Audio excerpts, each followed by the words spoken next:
আয়েশা রাদিয়াল্লাহু আনহা হতে বর্ণিত, তিনি বলেন, আল্লাহর রাসূল সাল্লাল্লাহু আলাইহি ওয়াসাল্লামের সময় একবার সূর্যগ্রহণ হলো। তখন আল্লাহর রাসূল সাল্লাল্লাহু আলাইহি ওয়াসাল্লাম লোকদের নিয়ে সালাত আদায় করেন। তিনি দীর্ঘ সময় কিয়াম করেন, অতঃপর দীর্ঘক্ষণ রুকু করেন, অতঃপর পুনরায় তিনি সালাতে উঠে দাঁড়ান এবং দীর্ঘ কিয়াম করেন। অবশ্য তা প্রথম কিয়াম চেয়ে অল্পস্থায়ী ছিল।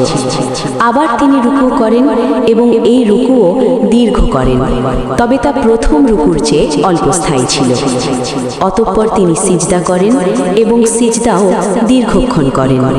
অতঃপর তিনি প্রথম রাকাতে যা করেছিলেন তার অনুরূপ দ্বিতীয় রাকাতে করেন এবং যখন সূর্য প্রকাশিত হয় তখন সালাত শেষ করেন।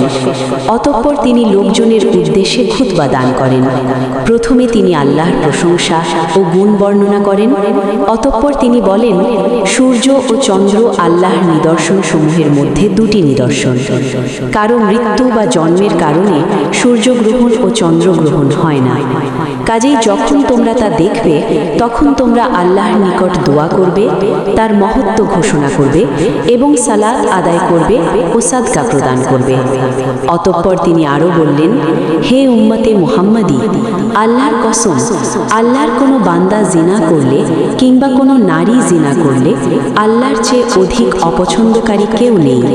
হে উম্মতে মুহাম্মাদি, আল্লাহর কসম, আমি যা জানি তা যদি তোমরা জানতে তাহলে তোমরা অবশ্যই হাসতে কম এবং বেশি করে কাঁদতে।